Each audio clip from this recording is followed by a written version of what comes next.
Halo, assalamualaikum warahmatullahi wabarakatuh. Salam sejahtera bagi kita. Om Santi Santi Om. Perkenalkan sebelumnya saya Ainur Latsar CPNS Jatim atau Kota Malang, angkatan 113 dari kelompok 3. Di sini saya akan mempresentasikan hasil learning journal saya yang berjudul Harmonis.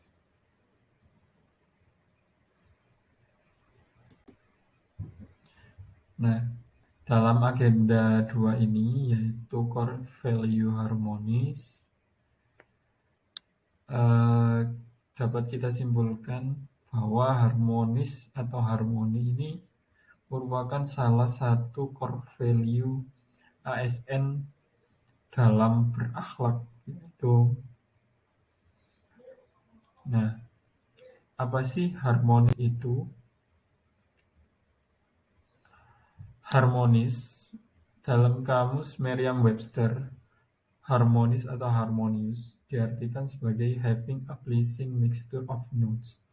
Jadi kita mempersilahkan untuk ketercampuran dari segala sesuatu atau hal.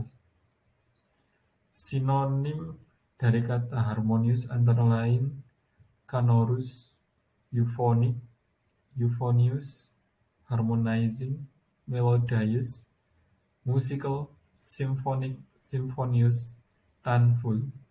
Sedangkan lawan kata dari harmonious adalah discordant, disharmonious, dissonant, inharmonious, tuneless, unmelodious, dan unmusical. Nah, dalam bahasa Yunani sendiri, harmonis disebut dengan harmonia. Berarti terikat secara serasi atau sensual. Dalam bidang filsafat, harmoni adalah kerjasama antara berbagai faktor dengan sedemikian rupa hingga faktor-faktor tersebut dapat menghasilkan suatu kesatuan yang luhur.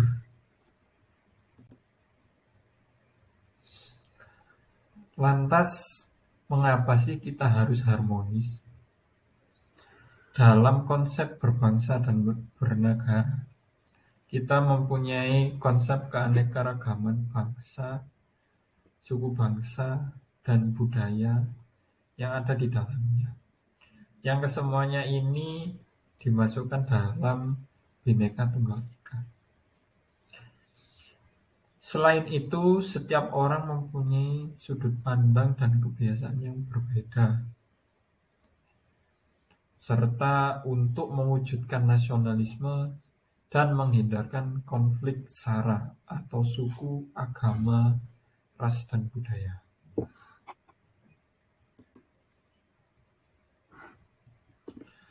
Pentingnya suasana harmonis.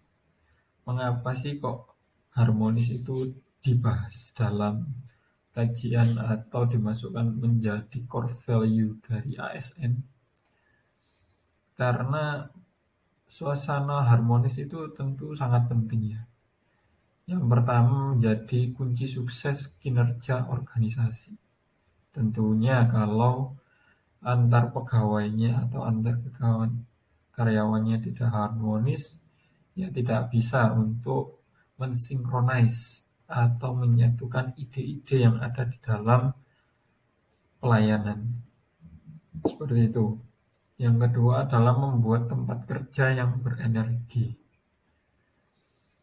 Terus memberikan keleluasaan belajar dan memberikan kontribusi yang nyata di dalamnya. Terus berbagi kebahagiaan bersama seluruh anggota organisasi. Kemudian daripada itu kita harus mewujudkan keharmonisan. Bagaimana sebagai seorang ASN kita harus mewujudkan keharmonisan, yaitu dengan cara melaksanakan kebijakan publik yang dibuat oleh pejabat pembina kepegawaian sesuai dengan ketentuan peraturan perundang-undangan. Terus memberikan pelayanan publik yang profesional serta berkualitas. Kemudian adalah mempererat persatuan dan kesatuan di dalam kita berbangsa dan bernegara, terkhusus di dalam Republik Indonesia.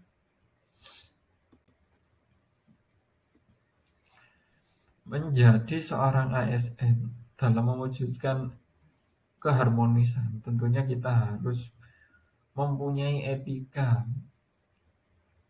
Nah, etika menjadi seorang ASN ada antara lain melaksanakan tugasnya dengan jujur, bertanggung jawab, berintegritas tinggi, melaksanakan tugasnya dengan cermat dan disiplin, melayani dengan sikap hormat, sopan, tanpa tekanan, melaksanakan tugasnya sesuai dengan ketentuan perundang-undangan, melaksanakan tugasnya sesuai perintah atasan pejabat yang berwenang, sejauh tidak bertentangan dengan ketentuan perundang-undangan.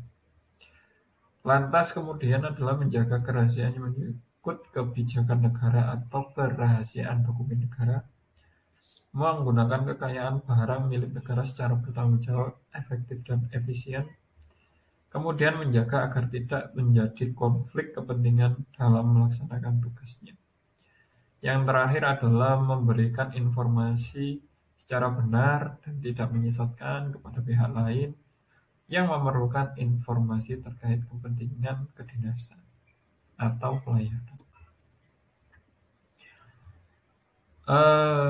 Kemudian daripada itu, inilah contoh-contoh harmonis di Puskesmas Mojolangu yang saya alami, yaitu adalah antara lain adalah menjadwal secara rutin kegiatan posyandu. Ya nggak cuma posyandu sih, ada posbindu, poskeskel.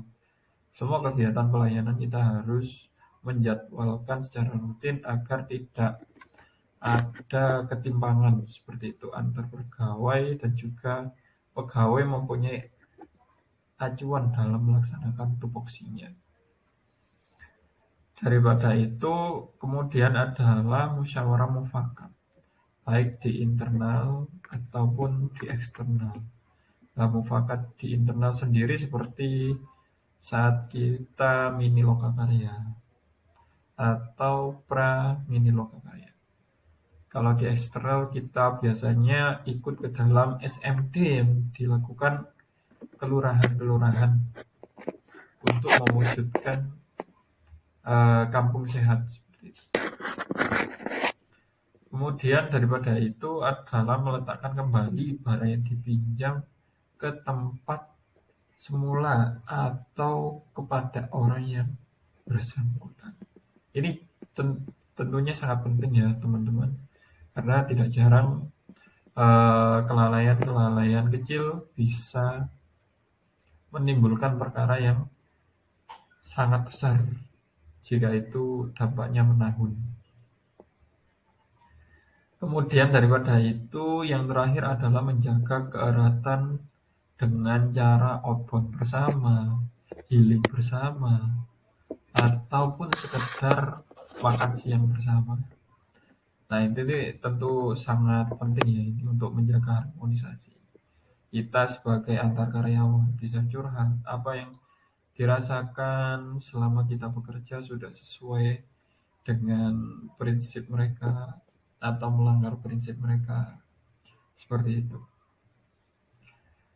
Baik, bisa saya akhiri dari presentasi yang saya lakukan pada hari ini. Terima kasih.